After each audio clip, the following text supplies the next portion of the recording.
This is my review of EzyBonds, and this video is going to contain quite a bit of information. So if you don't really have a lot of time, then what I can just tell you right off the bat is that EzyBonds is a scam. ScamAdvisor.com has ranked EzyBonds as 0% trustworthy, and that is my personal experience as well. I'm going to be getting into a lot of information about EzyBonds, how they truly are a scam. They're ripping people off, and they're run by an owner, Allan Endresz, who is an absolute fraudster, scammer, and liar and thief. And I'm going to be going into a lot of the evidence that I have about that, so that if you really are interested in knowing more about EzyBonds or about their owner, stay tuned, stick with me, and you're going to learn a lot about what EzyBonds is, what they've been doing, and my recommendation would be absolutely stay away from them. Now, if you haven't heard of EzyBonds, that's not going to be too surprising, mainly because they really haven't been seen on the world market very much. I mean, looking at their Alexa ranking, there's not really a lot of visitors that go to their website every single day. In fact, in 2014, hardly any visitors at all. My explanation for that is because they start to do business, and then the people they do business with, they are fraudsters and scam these people, and these people say, forget this, I'm not going to be doing business with EzyBonds. I'm going to stop this right now because this is too much of a frustration, too much of a problem. And, you know, people with their human nature, they tend to avoid pain. And it really is a pain working with EzyBonds. When you scroll down here, you can find out some more information about, you know, how many people are viewing the website and how many pages are viewed by people. Huge drops of people, and bounce back rates are raising up. So people that are coming to the site are jumping right off. They're hardly spending much time there at all. Looking at the history of the site, what it also is showing is that the site is being referred to by Google and at Hit Profits, not really anything else. So they really don't have any clients. They don't really have any companies that are using them hardly. And it makes sense why not, because when you look at EzyBonds, what you're going to find is that a lot of the people, so over 30% of their visitors go to the support desk. Over 30%. I mean, when you have that large amount of visitors, especially during certain periods like what I was showing up here, that's a lot of traffic. Those are maybe hundreds of thousands of people in a particular day coming through EzyBonds. And when you take a look at the amount of people that are actually going through their support desk, that's over a third of all of their traffic is going through their support desk. That, to me, screams that EzyBonds is having some significant issues with their system, and that they are just, I mean, they've got a lot of people that are really having problems. One thing that I also wanted to show you on this is if you take a look at the full review of this particular company, what you're going to find out is that they're located, they're thinking maybe in New Zealand, but their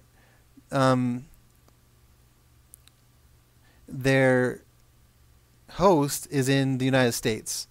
So when I was approached by EzyBonds originally, they told me that they're actually in Australia, and they are registered in Australia, and the owner of EzyBonds does live in Australia, but their terms of service indicate that they will only be following the Cook Island legal system. However, if the owner is in Australia and so is the company registered in Australia, then why are they trying to claim that they're from the Cook Islands?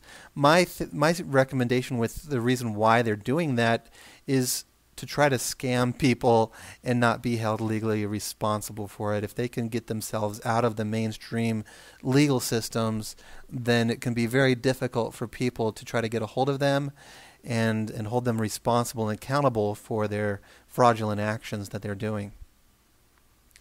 Now, just a little bit of background. The owner of EzyBonds, when I first was approached by EzyBonds to use them, I didn't know who the owner was. If I had known who the owner was, I would have found quite a lot of feedback about him.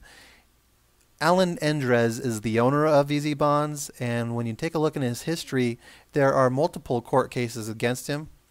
And these aren't just court cases of people just being upset at him or whatever. These are like the Commonwealth of Australia. suing him or the companies that he's been involved with. The Australian Securities and Investment Commission going after him.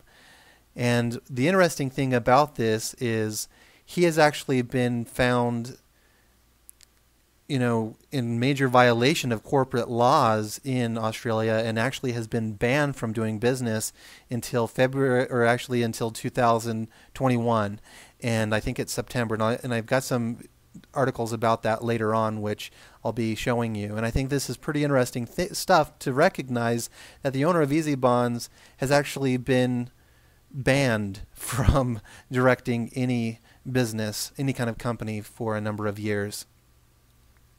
And that's actually found here on one of the court cases.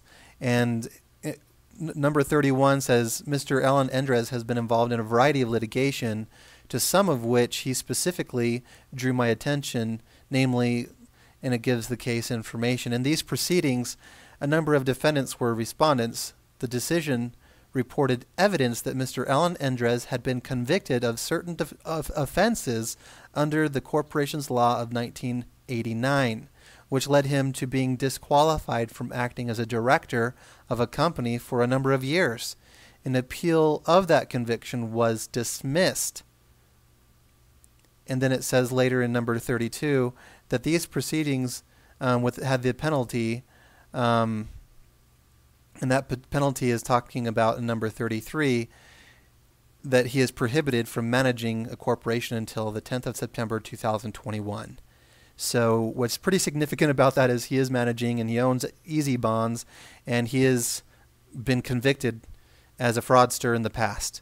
He has been charged with fraud, and he is completely that kind of a person. And I'll be going into some of his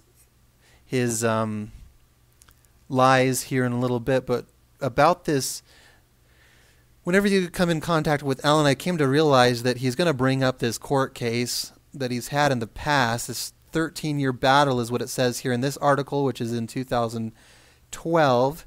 So this actually makes it the 15th year that they've been battling with the Australian Supreme Court, or with the Australian government.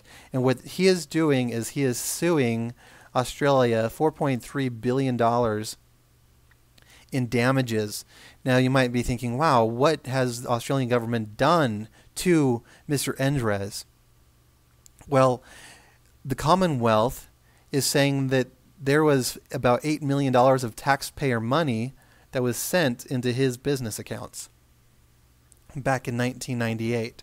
So if this money is belonging to who? The taxpayers, or in other words, it belongs to Australia. It doesn't belong to Allan, but he took those funds and immediately started to use them quickly and tuck them away and sweep them under the rug and spend them and invest them in all of this type of thing. Now, when the government asked for this money back, Allan has yet to give any of it back. Instead of giving it back, he sues them for $4.3 billion. And I don't know if you know your numbers, but 1 million is a lot of money. Now, there are 1,000 million dollars when it comes to a billion. So to sue $4.3 billion when 8 million was given to Allan Endresz's company on accident, they were asking for that money back. Now, I don't know if you guys recognize this, but he's basically suing the government for thousands of times more than the amount that he actually received. And it wasn't even his money. It didn't belong to him rightfully. It rightfully belonged to the government of Australia. So Australia is absolutely within their right to ask for that money back, and Allan has yet to pay a single penny. From the latest articles that I've been able to find about this is that Allan has still not been paying back the government because he is suing for much more, and so why would he pay anything towards what he actually does owe the government of Australia, because he believes he's going to win this, and he continually goes after this. And he's continually talking about how this long-running thing, this whole thing, and he says, I thought I would lose he was pretty sure he was going to lose. He's chasing the big dollars, as you know. I mean, he's feeling that he needs to go after this money I think it's because he doesn't want to pay back the $8.725 million that he actually really owes Australian government. Now, one of the things I wanted to point out to you is that the comments from this article, Jack says, "Is this bloke for real? This is taxpayers' money, not his to promise. Oh, and by the way, $4 billion sure is serious stuff, but it will come from supporters' pockets as we are taxpayers. What I wouldn't give for that money to be spent on Albury Wodonga Health, not some egotistical football coach." And for my interaction with Allan Endresz, he is absolutely egotistical. He's the type of person that if you expect something of him, he'll do the exact opposite, even if it's his legal requirement to do what he's expected to do. He's just that nuts. The next comment that was here is EzyBond and its owners have quite a history of wiggling out of high-profile sponsor deals. North Albury Hoppers and anybody dealing with them, for that matter, should be wary of empty promises. Someone else says, EzyBonds used to sponsor the Western Bulldogs. How did that work? So this is just some history into Allan. Why does this matter? It's because people aren't getting paid with EzyBonds, and I'm going to be getting that in just a second. I want to tell you that since June of 2013, I was starting to receive reports from my website members who were withdrawing their commissions and earnings through EzyBonds, and they weren't getting paid to their banks. And they were telling me, hey, something seems to be wrong with EzyBonds. And I thought, hey, look, I have a direct connection with Helen Pryor, who is the wife of one of the board of directors. I was thinking, you know what, if there's a problem, we're going to figure it out. We're going to get this fixed. And I'm going to prove them wrong. I'm going to request a withdrawal. And I'm going to be that voice that says, hey, everybody, everything's fine. I've received my withdrawal. Go ahead and keep using EzyBonds. It's a fantastic processor. That's what I had in my mind to say. However, when I made my request in July, on July 14th, 2013, I didn't receive my money either, just like my own members of my website. And I kept getting an excuse and reason one after another. And they were really sticking to this idea that they were processing IT things. Something was going on. They needed to update their script or whatever it was, but they had an IT department working around the clock, like what it says in this email, urgently to fix and resolve these processing issues. And he's been outlining this before in earlier emails, saying, look, we're working on this as fast as we possibly can. And what he's saying is that he is deciding to ignore my negative comments, except for my negative comments were basically saying, hey, I just want to know what's going on with the money that's in my account and why my people aren't getting paid their commissions, why they're not able to withdraw their money. I'm just trying to figure this out, and he's calling these comments negative. Of course, that's not negative. That's just wanting to figure out, hey, what's going on here? People are starting to feel cheated here. They're feeling scammed. They're feeling robbed. Let's get them some real answers so that we can move forward in a fair manner. Now, he also says that while they're working hard, they're also dealing with a lot of support tickets. They said about 250 Charles Scovilles is what he calls all of these tickets, contacting their support desk on any given day. 250 people daily that are having problems receiving payments. So he says, we are repeatedly reminded of the urgency of these transfers and would like nothing better to eliminate these inquiries. So he's having a lot of people that have been experiencing this issue, and he says that he wants to resolve these as quickly as possible because that's a lot of support tickets to have to handle, and they're getting tired of that, and they are recognizing the importance of getting this done and taken care of. Another email that I received from Allan actually was indicating that they have been, let me see if I can find this really quickly.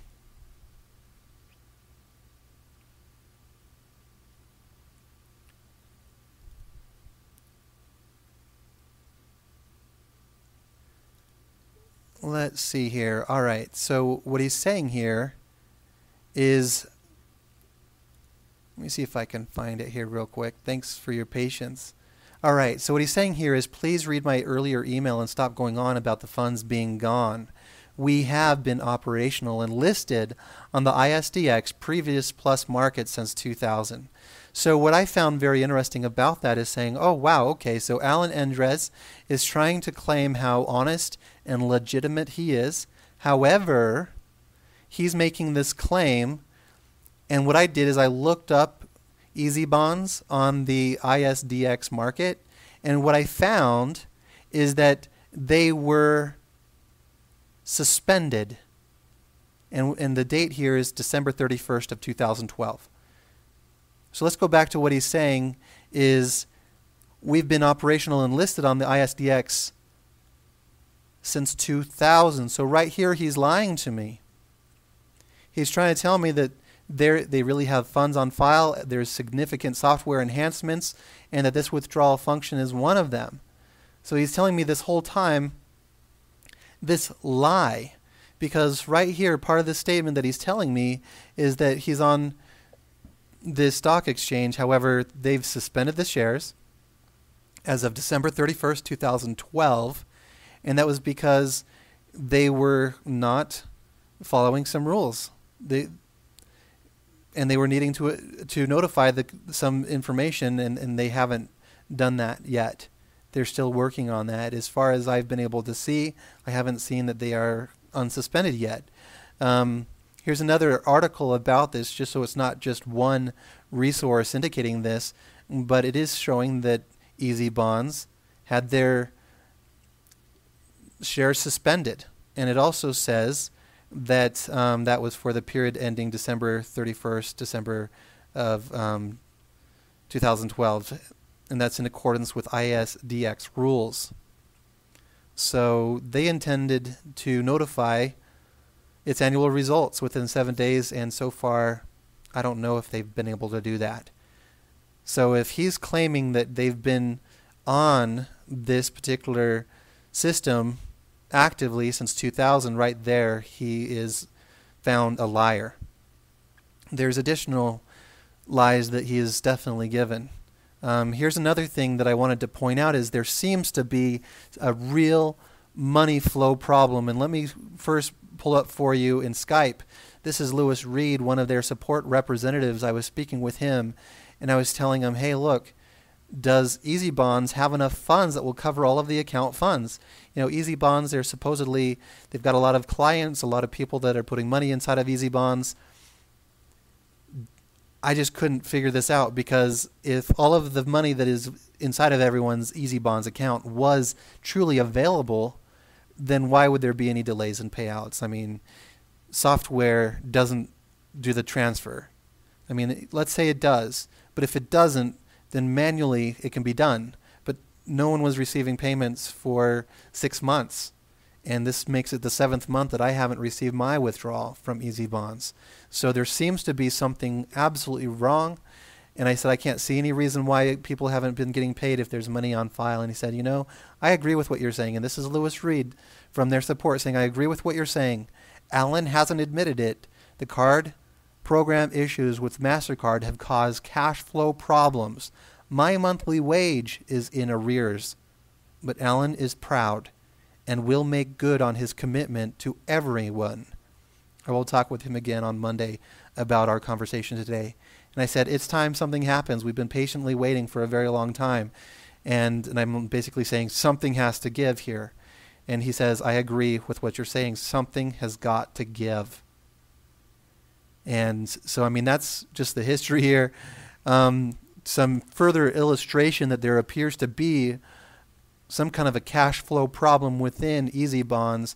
The EzyBonds patent, November 7th, 2013, was not renewed. And the reason is they did not pay their renewal fee within the prescribed time. To me, that's a pretty significant business issue. I mean, you want to make sure to keep your patents up to date, but they're not.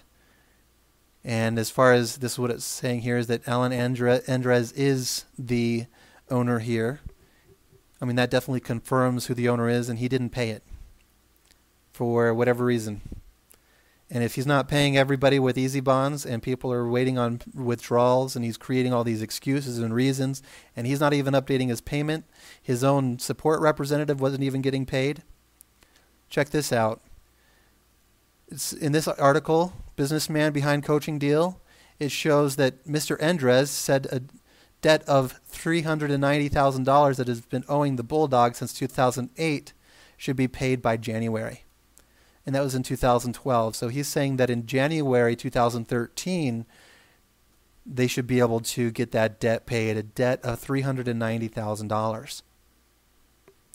So I feel that there is some significant evidence out there that Allan is having a cash flow problem, not only because things like his patents aren't getting paid, his users of EzyBonds aren't getting paid, and also there's people that he's in debt with. Not only that, but he's also in debt with the Australian government of over $6 million. So I feel this is pretty significant evidence that Allan Endresz's business, EzyBonds, is something that you really, really want to stay away from. You absolutely want to stay away from. He's a liar, and I will show you some more evidence of him being a liar here right now. So what we're seeing here is that EzyBonds sent me a letter on January 1st of 2014 indicating that all outstanding transactions would be released on the 10th of January 2014. He said that there's been processing delays, and he's been understandable that there's been discontent among their members, but there's been some significant outcomes that have been achieved, and he outlines what all of those are. And then he says, you know, I sincerely apologize for the angst caused by these recent delays and sincerely appreciate your continued support. And so he's talking about sending out all of the payments, and he gives some information, some contact information. And what's interesting to note is that he lists the company's address being in Albury, Australia, New South Wales. However, like I said before, here it's showing that he's out of the Cook Islands and out of the United States. So he's saying you're going to get paid. Now, I want to let you know that I received an email that did confirm that I was being transferred my funds. And also within my EzyBonds account, it indicated that the transaction that I was withdrawing had cleared my account balance.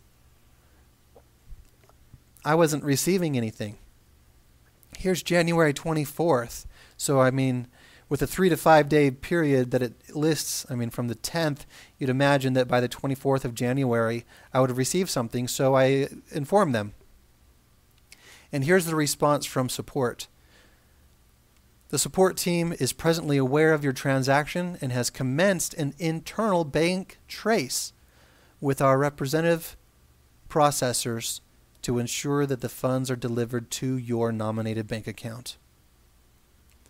We will provide updates as information comes to hand. If the funds arrive to your bank account in the meantime, please advise support by email so they can close this ticket. What I find very interesting about this is this, again, is another illustration of Allan Endresz and his lies, his deceit, and absolute thieving ways, because really what we're seeing here is he is confirming that the amount has been sent, and they're doing a trace, and all of this is a facade, because later he's saying, we're not going to be sending you any money. And he says, we're not going to send you money until we get all of this information from you. And let me go over the details of this information, because none of this is really significant. One of them is the source of funds declaration. Now, what I want to just point at right here is back here in this email, he sounds so official and making these claims. However, it's proven a lie. He's now telling me that I need to provide this evidence that I'm a legitimate company. And what I wanted to point out to Allan, and I did, I sent an email to him, but I want this to be available to you in this video as well, is intention. Because if Allan Endresz really had the intention of knowing the source of funds, he, of all people, would know what the source of funds are. Because if you look at the user agreement, what you're going to find is that Let me just do a quick search here because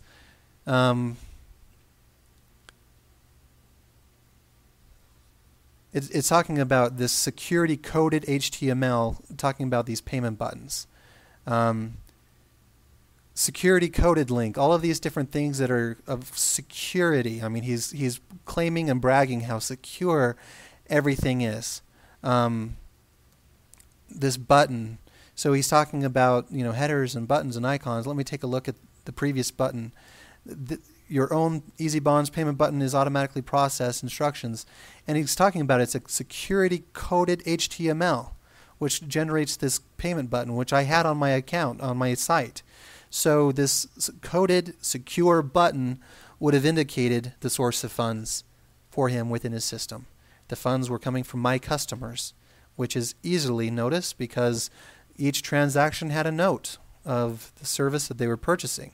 So if you take a look at the source of funds, it definitely was coming from purchasing advertising services on my website. That's the source of the funds. He, being the processor, knows that 100%.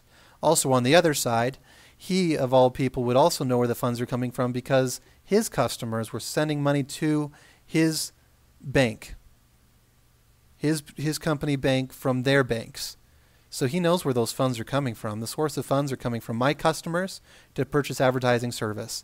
He is requiring this to be notarized and signed by myself.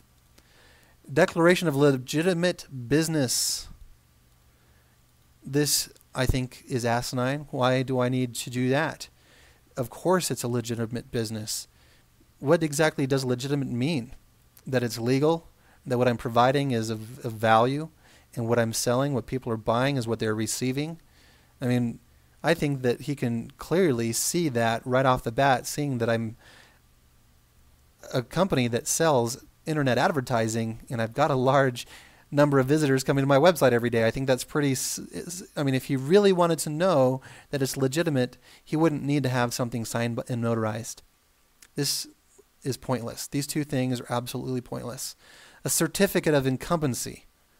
If he really wanted to know my registration in the state of Utah, you can go onto Google and you can search Ad Profits Utah Gov and you can find my registration online. And I've provided him the link, I provided him the documentation, but he wants it to be notarized. What I don't understand is why he's requiring this to be notarized when he can verify the truthfulness of the documents himself by going to the government website. So again, we're looking at the intention here. Why is he sending me these requirements? And I'll be getting into why I believe that here in just a second. But he says he also is requiring an in-depth analysis of my business operations provided by a registered chartered accountant.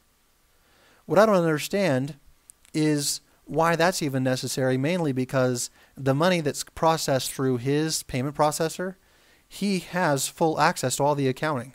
He has the full access of the amount that's been received and the amount paid out within his own system. So there is absolutely no need to provide for him any information about my business and about the payments that I receive through other processors, because that's none of his business. His business is about the payments that he processes. And if I'm a legitimate business, I mean, what he's trying to say is within his terms of service is if I am illegally using EzyBonds for a criminal purpose, then they can deactivate my EzyBonds account. What he has forgotten about his terms of service is upon the Ezy account being deactivated, your Ezy account balance, if any, will be processed by our payment processors according to your electronic instructions. And you agree that you will immediately forego your right, title, and interest and any unpaid commissions. So what I'm looking at is he would be required, because he has deactivated my account, by making this false accusation that I'm doing anything illegal. And upon this deactivation, it was then his own agreement, his own word, within his own terms of service, that he would process a payment to my bank immediately. And that I will immediately forego any additional kind of commissions, anything else that might be coming through my account. Another thing that I find very interesting about this, and you can review all of this because all of this kind of is intertwined about illegal and wrongful acts. I mean, of course, anyone who's really doing anything illegal, they wouldn't want you to use their payment processor. I mean, that just makes sense. I know that PayPal does the same thing. And I know that if after 6 months they've decided that they don't want to do business with you, they'll at least give you the funds. If it's illegal, then the government will then come in and seize those funds. But the payment processor doesn't seize funds. That's not the payment processor's job. It's just not. So that's something that I just wanted to point out here as well. And what I've also discovered is in their disclaimer is that it says that under no circumstance will we retain your EzyBonds balance. Under no circumstance will we retain your EzyBonds balance. However, right now they're retaining my EzyBonds balance unless they send in, or unless I send in this information. Another thing that I find is very interesting is that he's requiring a letter from my state and federal regulatory bodies addressed to both myself and AdHit Profits verifying that my business is legitimate. So why do I need to sign on this business legitimate or verifying myself if the government already is? Now here's the thing is about this is the federal government in the United States does not just review businesses for fun. There are several hundred thousands, maybe even millions of businesses contained within the United States. And the government does not go through and evaluate every single one. They just don't. They just don't have the manpower. They don't have the time. They go after the big dogs. They go after the people that are ripping people off and high, huge crimes that they need to go after. Like the SEC, they'll go after people if they're committing serious crimes, but first what they'll do is if they receive a complaint, they'll send it through the state to evaluate and investigate. I just so happen to have had that happen where the state has evaluated my business and found that I'm not in violation of any laws. And so I have given him the contact information of that regulatory body. The thing is, though, is if after you have been reviewed by one of these regulators, they don't send you an award. They don't send you any kind of documentation that confirms that you're not in any violation. They simply close their file against you. They stop pursuing you. They don't pursue you. If they found something wrong, then they would pursue me. But they're not. They just don't have any kind of record. And when I've asked them, hey, I'm being required for this letter from you guys, can you produce one? They said, we don't. But you know what? You can have them contact them. So I can have EzyBonds contact my state regulators and have them verify over the phone or via email that I have not been found in any kind of violation of any kind of laws or regulations. And I feel like if Allan's true intention is to determine that I am running a legitimate business and that I'm not breaking the law, that it's been given him the ability to do that, to find that out. He wants also a bank manager to write a letter verifying that they'll receive the funds from EzyBonds, which I think is also asinine. There's no real need for a bank to confirm that they'll receive money. That's their job. That's their business. Banks are in the business of receiving money. I've never had any problem with having PayPal or Solid Trust Pay or any reputable payment processor send money to my bank. I've just never experienced that, ever. So for my bank, they're saying, hey, if he feels like there's going to be a problem or any kind of issue with sending my bank money, he can contact my bank. But he is setting these requirements. Some of these requirements are simply impossible because they don't make documentation or notarized documents of this nature.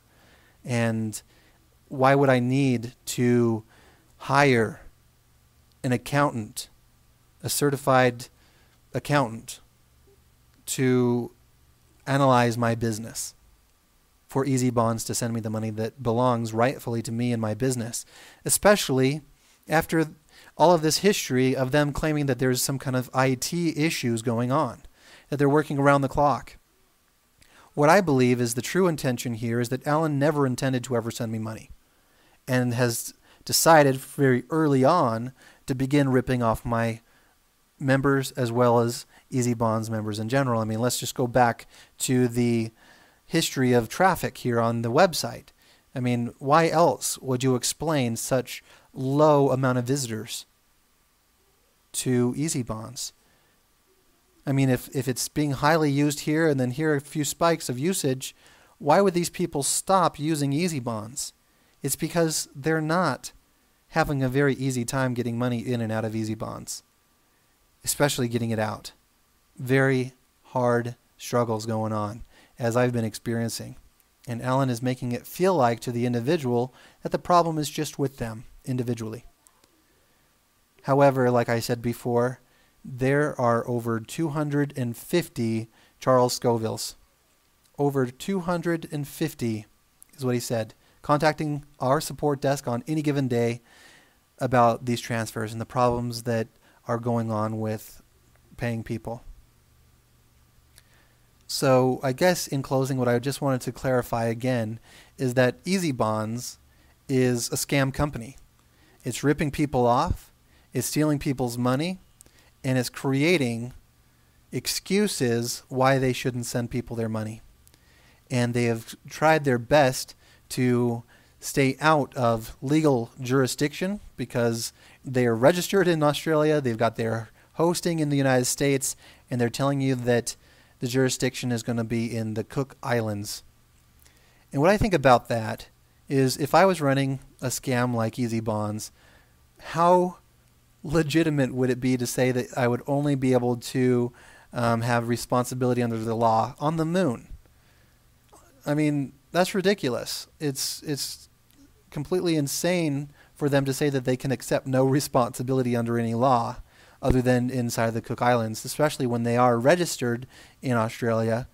Allan Endresz lives in Australia, and if you take a look at where Lewis Reed is from, it's Australia. Helen Pryor is from Australia. Diane Allen is from Australia. So all of their support is in Australia, not the Cook Islands. So I don't know where they're believing that they have the right to excuse themselves of any kind of legal jurisdiction other than the Cook Islands. It just doesn't even make sense. So I want to just leave these thoughts with you. If you're considering EzyBonds, stay away from them. Use PayPal. Use a bank merchant account. Use another reputable payment processor that can actually truly send and receive funds, because right now there's a lot of money that's wrapped up in EzyBonds, and I believe it's because Allan has gone out and spent your money, or try to use some of that money to pay off debts that he has to sports teams. Maybe he's paying debts off to other people, paying his employees. There is money coming from somewhere for everything that Allan is doing, and I believe it's coming from your EzyBonds account, and that's why he's not sending it. So if you haven't yet started with EzyBonds, stay away. It's a fraud. It's a scam. Thanks for your time, and stay safe out there. Stay away from scams.